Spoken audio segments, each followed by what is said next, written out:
Good luck. We are now live. So welcome everybody to, we'll just give it a little time for some people to join us, as it's only just clicked over to 12 o'clock. So welcome everybody to this live on the Custom BnB page. My name is Meredith Cowley, and I'm one of the co-founders of Custom BnB Hosting. And we've got a really special live today with a guest. Our guest is Nicole Byerlee, and she is a Airbnb guru and super host is what I call her. She has certainly been a mentor and coach for me. And so I feel really grateful and privileged to have her join us here today. Nicole is, as I said, a super host and with Airbnb, has quite an extensive portfolio and has lots of experience, 22 years experience in the travel industry. And I guess that's guided her into the Airbnb platform today, but she'll share a bit more about her story. Nicole's got lots of experience, both in travel, in Airbnb. She's passionate about making a guest experience a really special and exceptional one. So, and she brings that and shares all that knowledge with us. So I'm going to share my screen with Nicole, and we will commence our interview together. So there she is. Hey, Nicole. Hello. Welcome. Thank you. Yeah. So you're joining us today from up in Noosa. Yes, in Noosa today. It's lovely today. So we haven't gotten to the cool weather just yet. So it's nice up here. But yeah, we're based up here in the lovely Sunshine Coast, and very happy to be up here. Beautiful. Well, thank you so much for joining us on this live today and for sharing, being able to participate in a conversation and sharing your wisdom with us. That's okay. Would you mind just telling us a bit about your story and who you are and where you've come from? I know I gave you a bit of a snapshot intro, but it's always better coming from the person. So maybe I'd love to hear from you, sort of what your journey's been. Yeah, sure. So as you mentioned, I had over 20 years experience in the travel industry. Very, very blessed to be able to travel the world and see some of the beautiful parts that we do have in this world. And, I loved my role. I had many different roles in the industry, starting out as a domestic travel consultant and then working my way through up to a strategic business manager for a large corporate travel agency. And then, I loved that. But I did go off and have two little boys. So I went on maternity leave. So I am a mum. And, I enjoyed that time off, but then, needed to sort of come back and do something. I started getting a bit of an itch for wanting to do something. And, I didn't necessarily want to go back to that corporate 9-to-5 grind scenario. We were living on the Sunshine Coast at the time as well, and I would have had to have gone down to Brisbane. So I would have been doing, like a nearly 2-hour drive in the morning and a 2-hour drive in the afternoon, and it just wasn't me.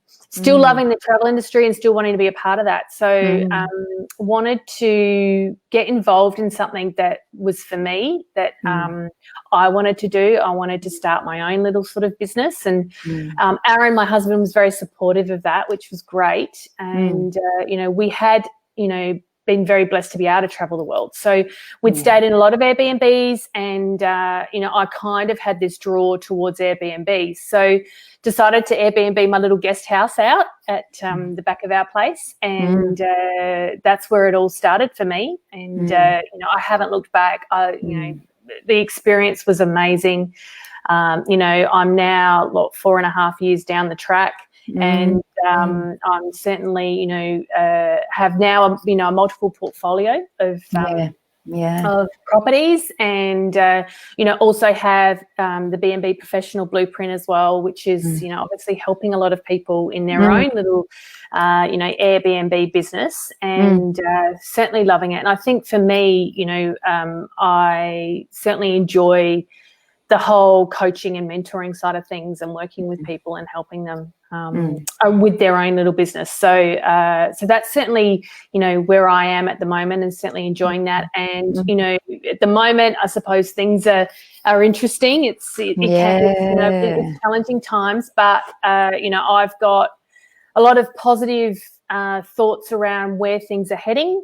And, I can't wait for, things to ease off, and people to start traveling, and things to really kick off, because I can see some great things on the horizon, certainly for the short-term rental side of things. Yeah, we totally are with you on can't wait for things to kick off, and for restrictions to lift. We too are excited about what's happening next. So you've been operating, you said you've been operating in the Airbnb space for about 4 years. So you've sort of seen, you've certainly seen the huge spike in its popularity and its use.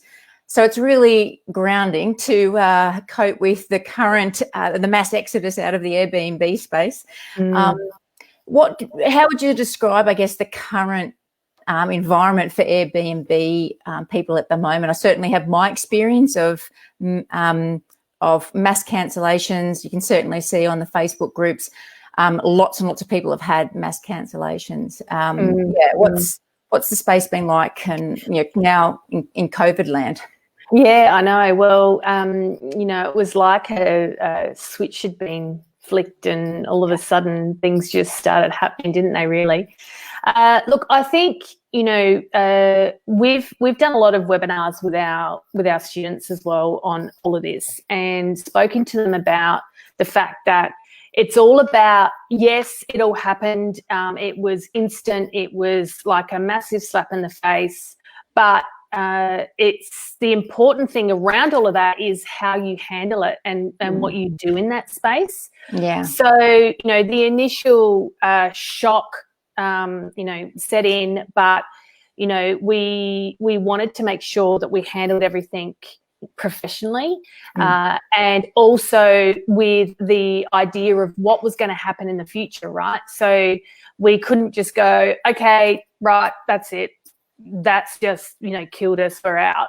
That's not what we built this business for, to just basically let, COVID-19 come across and, wipe us out. So it was important to address, obviously, what was happening. So, yes, we were getting cancellations.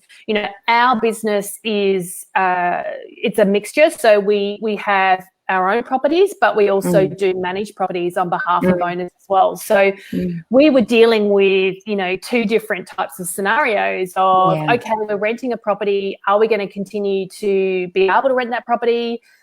Or on the other hand, it was dealing with owners and their own panic as well. So it was important for us to ground ourselves and see the big picture, and know that, it was going to be interesting, and it was going to certainly be a bit of a slog, but we were very determined to get through whatever was going to happen. And we were just battling everything as it was occurring. So, it was very much about, okay, so with the owners, how do we manage this? We've got very strong agreements with these owners, and, terminations couldn't just happen because the owners no longer wanted to, short-term rent. So we needed to change the way that our business sat. So we were very open and, aware of what the owners were going through. They were obviously stressing and panicking as well.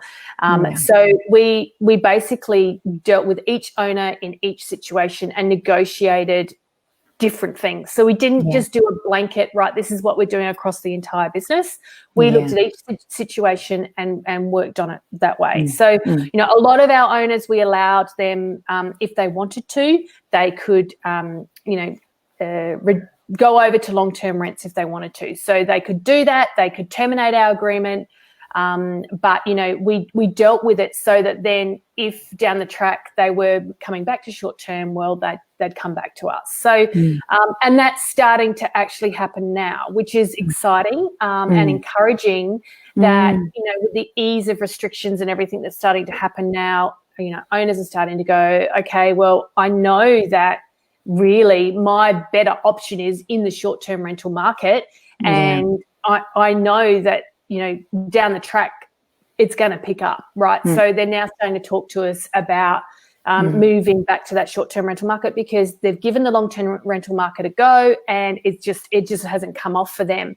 Like a lot of people are probably experiencing in their Airbnb space is that what's happened is that you've got a lot of guests that are actually wanting to stay for long periods of time, which is great. You know, we're all happy for a long stay, but they're wanting us to discount our prices, you know, down to just ridiculous prices, which in turn means that, you know, I'm paying for somebody to stay in a property, which, you know, that's not good business, as we all know, right? So it's all about, you know, making the right decisions around all of that. So that's what is happening, and it's happening to the long-term rental market as well. And, you know, what else we're seeing currently at the moment is people are leaving the cities. They're going out to regional areas. They're going out to, you know, areas where there's space. So, you know, if you've got an Airbnb in those areas, then you're going to be benefiting right now in relation to that because people are wanting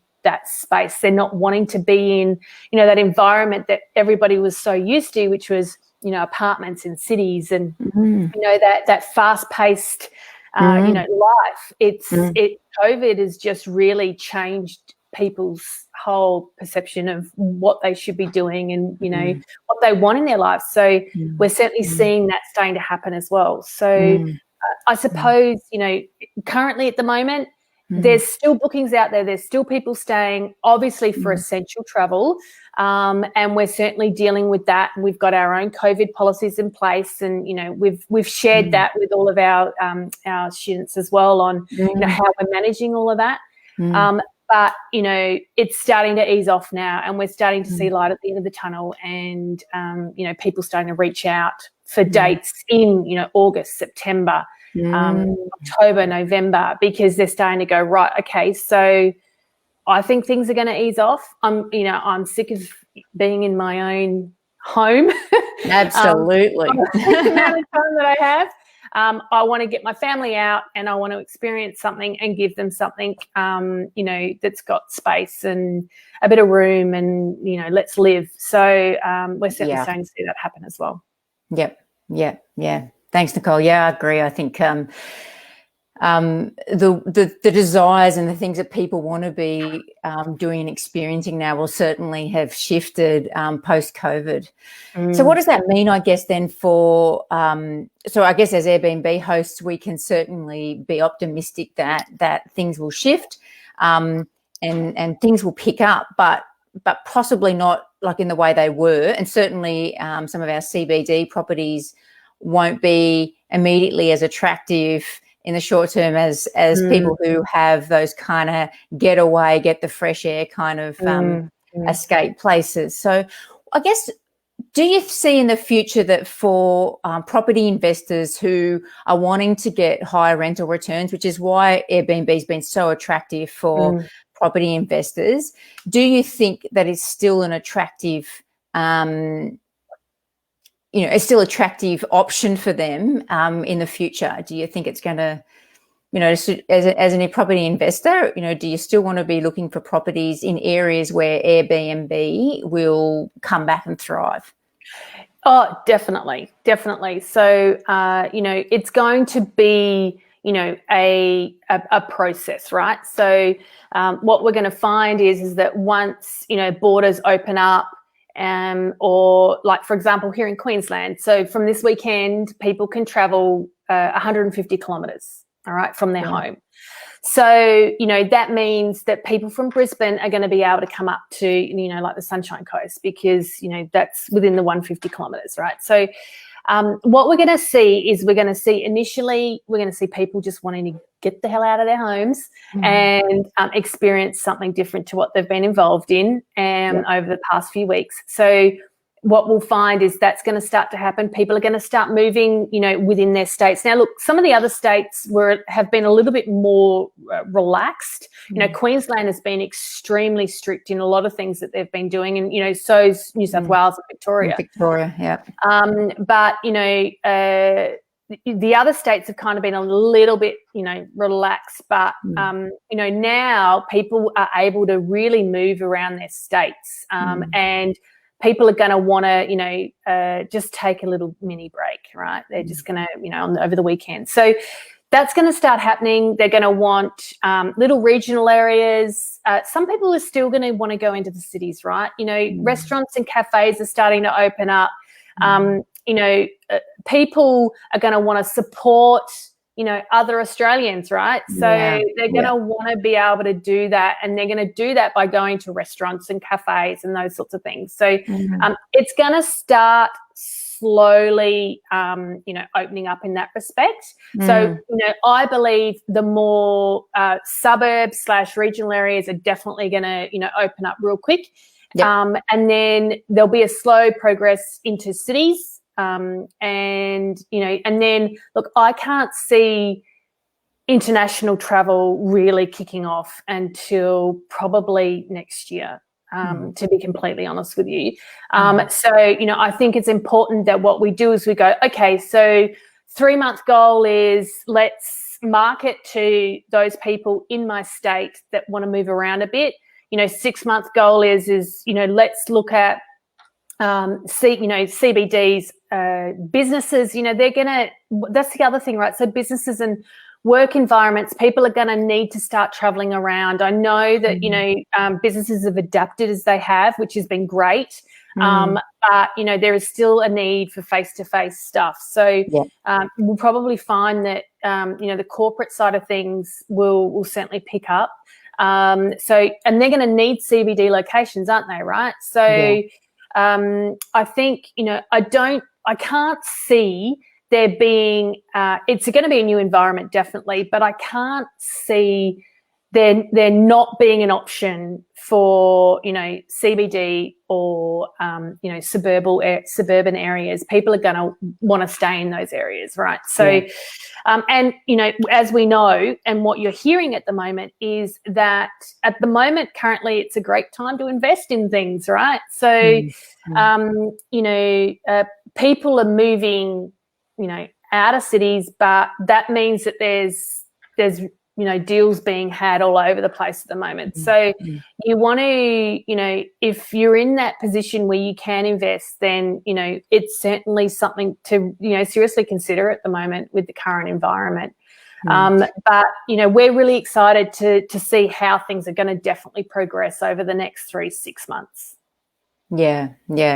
So someone's had a question, what's a sort of a good radius and what's a reasonable distance for travel to the country? And I guess, is it around regional airports? And I guess while airports aren't functioning too much, it's going to be really based around car travel. Where are people going to be able to travel to? We've obviously got restrictions in terms of how far you can go. Victoria's certainly not as relaxed as Queensland yet, but I don't want to get in a plane just yet. I'm really happy to get in a car and go for a drive first, and I think it's going to be destinations that are drivable, aren't they? Like an hour and a half from home, that kind of thing, as you said, Brisbane to the Sunshine Coast. And look, that's going to be the initial one, definitely, but I can see people wanting to go further, right? So I can see that family road trip sort of scenario, coming back, right? So, you've got definitely, some beautiful places in Victoria and New South Wales, where, all over the state. And, I can see people doing road trips, all the way up from, Melbourne to Sydney, or down the Great Ocean Road through to Adelaide, and, all of that sort of stuff. We're going to find that people are going to start looking to all of that. So I don't think, it's going to be a certain radius. I just think that, you've got to consider that, people are going to really definitely want to see more of Australia from the road, and the Airbnb space is going to benefit from that 100%. Yep. And I guess the thing about the Airbnb space is it's not the hotels. It hasn't been filled up with people who are self-quarantining or quarantining. So there isn't as much, cleanliness issues potentially in the Airbnb space or COVID risk in some Airbnbs.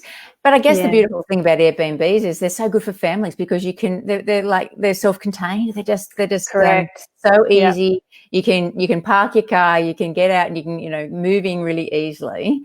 And families like traveling together, right? Yeah, they love traveling together, and that's where Airbnbs work, right? Two families can fit in. If they can fit into one Airbnb, then that's perfect. It's from an economical point of view, it's great. From a space point of view, it's great. And just on those hotels as well, like people don't want to be on top of each other anymore either. So, COVID certainly changed that. And I think in, a hotel space, definitely from an apartment point of view, it's still similar. But I can see, as months go on, people are going to just relax a lot more. The initial stage is going to be the stage where they're just going to want to get out to more, space. Sure. So I guess we've talked a little bit about, what's going to happen, what's happening in the next 3 and 6 months from your point of view. I guess what's your advice to the new Airbnb hosts, and maybe avoiding some of the rookie errors that a new Airbnb host might make?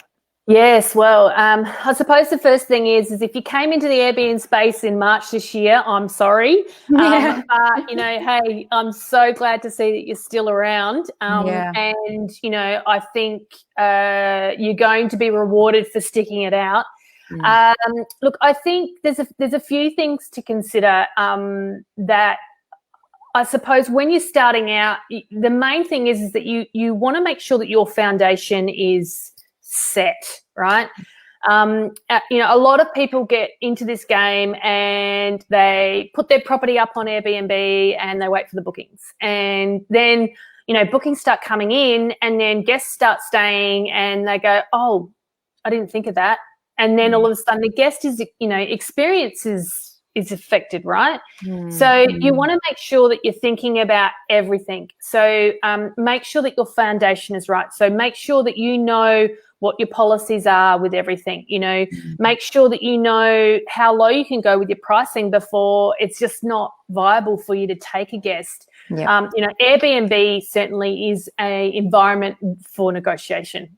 People will ask you for discounts, so make sure that you know where that sits. And on pricing, I would suggest not going for the Airbnb tips, the pricing tips, because their prices are generally, very low to try and encourage bookings.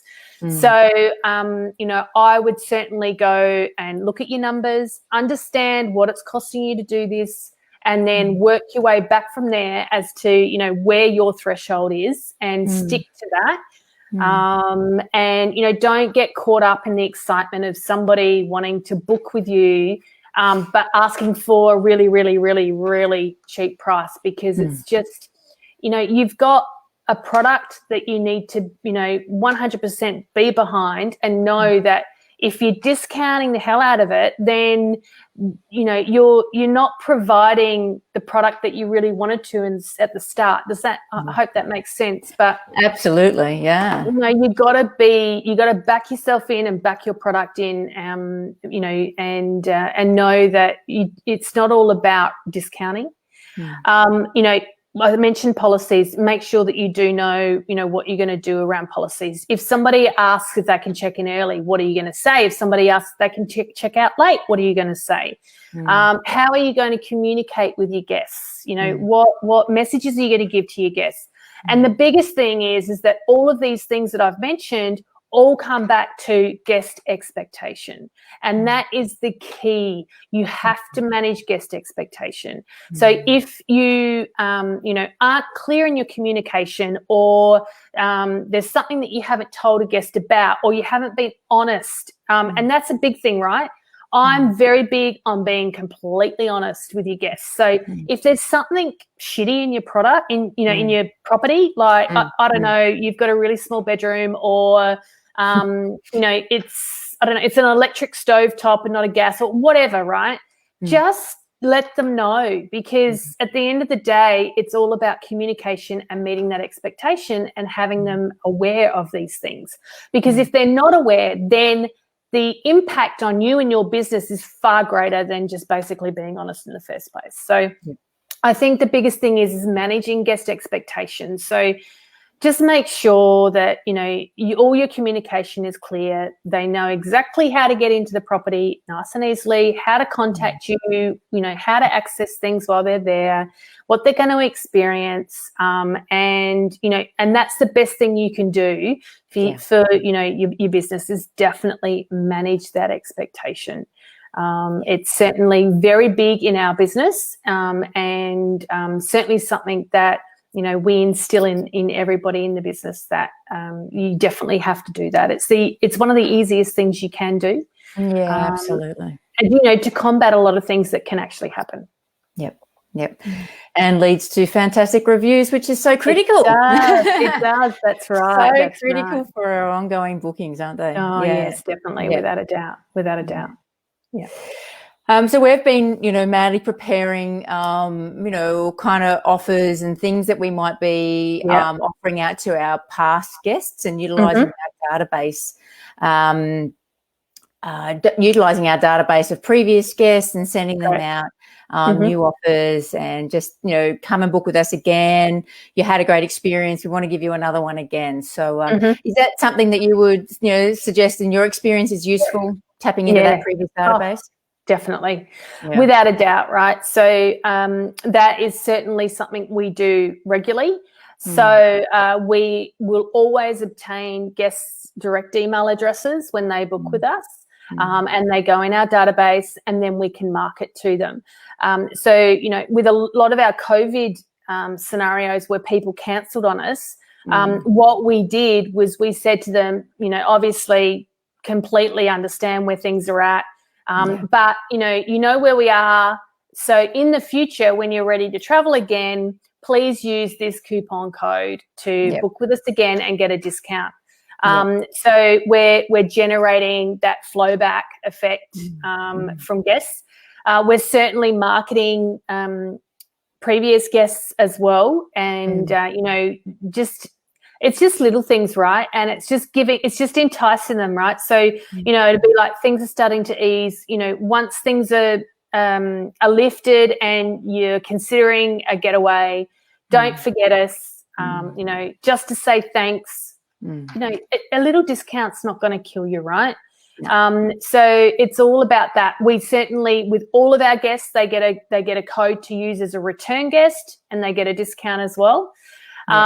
So when they come back, definitely. So there's a lot of things that you can do in relation to that. We also use, just talking about discounts and coupons, is if there's a scenario where, I don't know, something's happened and somebody's had to cancel, and it's, we've ended up with a cancellation fee, but we also send them a message and say, look, we're sorry that, you weren't able to stay with us this time around, but come back when you can, and we'll give you a discount on that booking. So it's not like, okay, they've cancelled on us, we've got our cancellation fee, we're happy. It's about, letting them know that, it's a revolving door, right? So they might go, but it's all about, the fact that we're here when they're ready to come back. And that's one of the biggest things that we sort of had and discussed when COVID hit, right? Is that we can't run around like headless chicken going, oh my God, this is going to kill us. It was more about, okay, so what's our strategy? How do we in turn, once this disastrous scenario goes, How do we in turn pick ourselves up? And the biggest thing was it's how we manage things right now, right here, how we talk to our owners, how we talk to our guests. We've got to allow them to go to then come back. That's right. Rather than getting all upset about the scenario and giving them that experience, and then they just won't come back. Yeah, absolutely. You want it. You're providing a service, and you need to. People have things happen, and it's how you respond to them. Which determines sort of, I guess, what's going to happen next for you and for them. In terms of that relationship that you've built with them, and you're building that relationship and wanting to add value to their life by giving a great service, and that includes the service when a cancellation has to happen as well. Yeah, exactly. But, also the other thing is it's a fine line, right? So it's a business as well, right? So, for example, with, our owners, those that did want to terminate and wanted to go to the long-term rental market, well, we said, right, well, let's just pause it, right? So let's pause it for 6 months rather than, you going down the track of terminating completely and, us potentially maybe not getting them back. We went down a pause scenario. So, we negotiated that. They signed agreements so that, in 6, 8, 12 months' time, whatever we managed to negotiate with them, they're going to come back to us. Yeah. Yep. Which is important. Yep. 100%. Nicole, you've had some advice, some comments, great advice. Thank you. Someone's excited about the country being attractive, attractive places to visit. Yeah. Certainly we'd love to be hosting some more properties out in the country. I have in my dream is to be hosting out of a wool shed one day. I think that would be fantastic. Nice.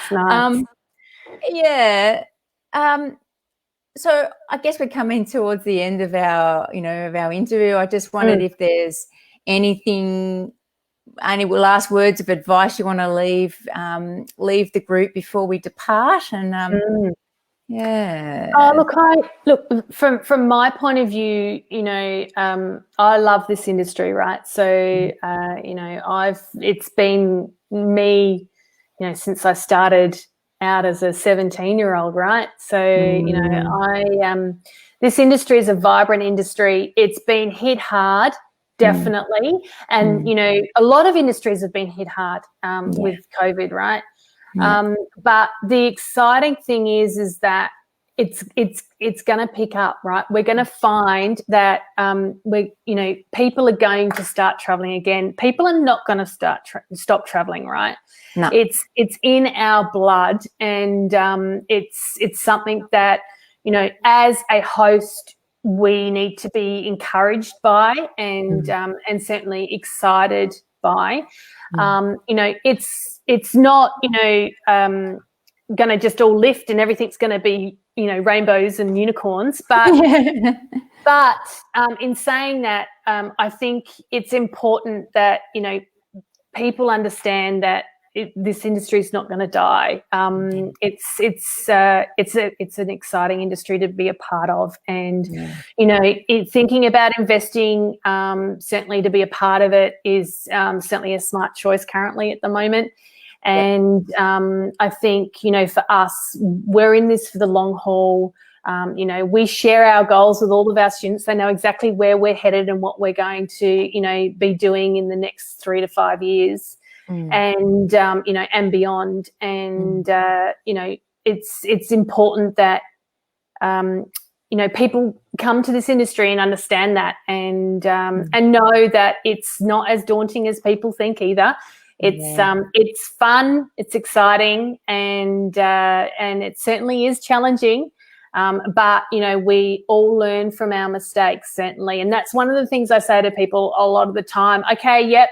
We've had a boo-boo happen, but, what have we learned from this? What can we do? What can we implement to move on from this and not have this happen again? So I think that's what a lot of people have to do with COVID right now, and go, okay, so 2020, not a great year, but, where do I want to be at the end of this year? What do I want to say I did after COVID, right? And where am I, and what does my business look like right now, today, on the 1st of January, 2021? And I think that's the key, is that if you're in it and you're committed, then it's, it's happy days. It's certainly going to be a fun time as things open up. Yep. Well, Nicole, thank you so much for your time and for your words of wisdom and inspiration and your energy and your enthusiasm for the industry. I certainly think it's motivating to hear. So thank you so very much for joining us. Meredith. And we may do this again. Yeah, definitely. No, it's been a pleasure. It's been nice. And look, I certainly am open to a lot of these sorts of things, because I think it's important that we share this sort of stuff, right? Yeah, we're in this together, right? There's no use Absolutely. trying to, hide all of this against our chest and not help one another. Let's help one another. And that's what I'm looking forward to seeing, as Australians helping other Australians once, we get through all of this, because that's what we need to do. We all got to back each other and be in this together. Absolutely. Beautiful. Alrighty. Thanks, everyone. No worries. Thanks, everyone. See you later. Bye. Bye.